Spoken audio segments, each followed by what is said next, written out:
New developments now in the Trump administration's crackdown on illegal immigration. Just hours from now, the White House will have attorneys at a hearing defending the decision to send suspected members of the vicious prison gang Tren de Aragua back to Venezuela. That gang has been linked to kidnapping, extortion, and random violent crime in cities across our nation. President Trump deported many of the suspected gang members using the Alien Enemies Act of 1798.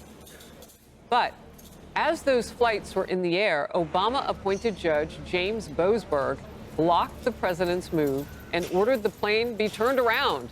However, the White House says the plane was already over the international waters, and a single judge in a single city shouldn't be stopping a nationwide operation. The White House will now argue its case in front of Judge Boasberg at 5 p.m. Eastern today. Pop your corn, that'll be interesting. But Trump is already defending his actions. These were bad people.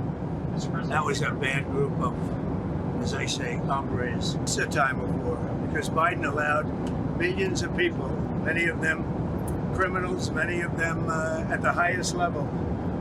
They emptied jails out. Other nations emptied their jails into the United States. That's an invasion. And these are criminals, many, many criminals, murderers, drug dealers at the highest level, drug lords, people from mental institutions. That's an invasion.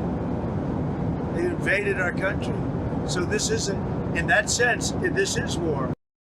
Do you want to defend these people? Do you think they have a right to come and do all the things here that they were imprisoned for doing in their countries? Well, some Democrats appear to be siding with the criminals. We already have tools that are available to remove undocumented violent people from our country. And so the idea that you want to go into a zombie law. This particular law has only been invoked 3 different times in our nation's almost 250-year history. There's a reason why it's been limited in its application. Those circumstances do not appear to exist right now. We're going to stand strongly in support of the rule of law and its application, which the Trump administration appears to be violating in this particular instance. 1798 for a reason. First of all, Kaylin, how much did things get degraded under the Biden administration that we are left with that kind of an option at this point? And you made a great point. We were just talking about how it's kind of an unprecedented point in history, right? 8 million let in. And so why not bring up any law to stop that from happening? The American people have clearly rejected what Biden did. In fact, that NBC poll we mentioned, 55% approve of Trump on immigration and deportation. Now, imagine if you went back to those same voters and said, well, how many of you approve of putting Tren de Aragua, whatever, gang members on planes and sending them back to their home country? I bet you'd get a 99.9% saying we approve of that.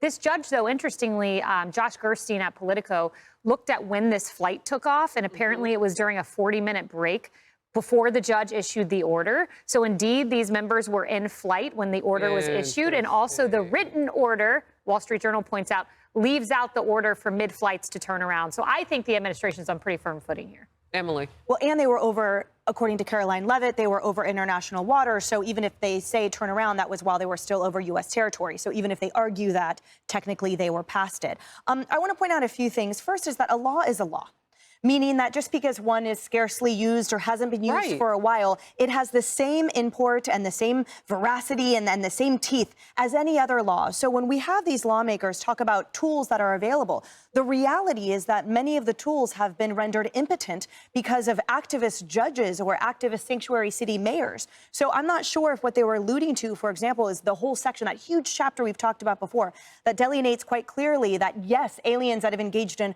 moral turpitude crimes and all the like convictions, that they get deported. But here, the whole point is, well, that wasn't working, or we need more. And here's the president's authority squarely within the Alien Sedition Act. And when you read it, it's so simple. It shall be lawful for the president of the United States to order all such aliens as he shall judge dangerous to the peace and safety of the United States. Well, given the criminal rap sheets, including rape and abuse of children, aggravated assault of police officers, and more, I think these people fit squarely into that. And final question, which is rhetorical at this point, why are these judges and the ACLU and these lawmakers fighting so hard to have these violent gang members return to the United States? You think it's rhetorical? I think we don't like the answer. Yeah, because it sounds bad, and it's very dangerous for those of us who want to live freely in this country. So, I mean, I think it's quite frightening. They love their politics and they love their power. David. Couple of things here that is starting to come to light more with all the legal points added into this. Tren de Aragua effectively cooperates with Cartel de los Soles, which is Cartel of the Sun.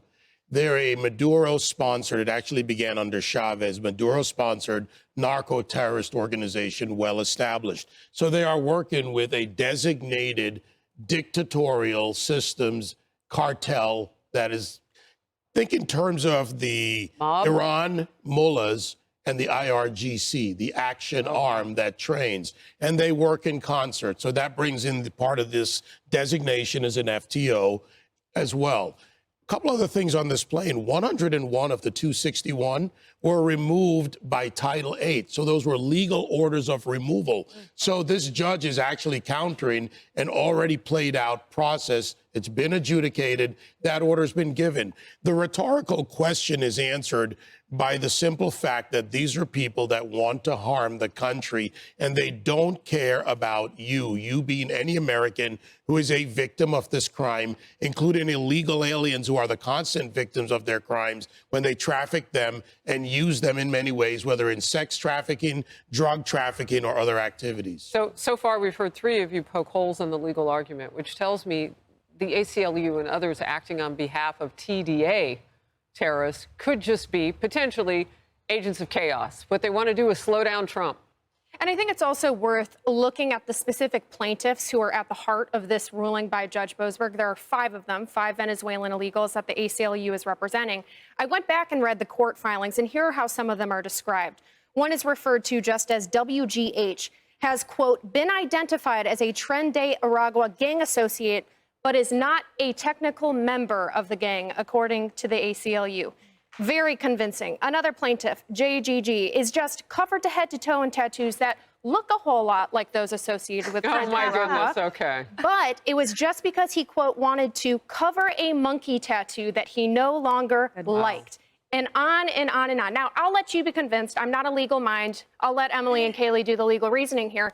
But from where I sit, it looks a whole lot like the Democrats' argument, especially in regards to whether these people have been deprived of due process, is that Trump has to meticulously abide by every single scrupulous law on the book, while Joe Biden got to violate every single federal immigration law on the books to let them in the first place.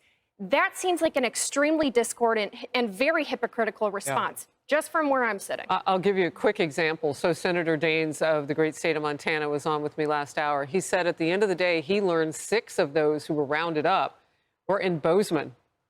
And so he looked over the weekend. He said, well, wait a minute. ICE had known about them, but under the Biden administration, they were held back. I mean, there's so much to the story where politics becomes so toxic. And really not working in our best interest. All right, we'll move. Hey, everyone. I'm Emily Campagno. Catch me and my co-hosts Harris Faulkner and Kaylee McEnany on Outnumbered every weekday at 12 p.m. Eastern, or set your DVR. Also, don't forget to subscribe to the Fox News YouTube page for daily highlights.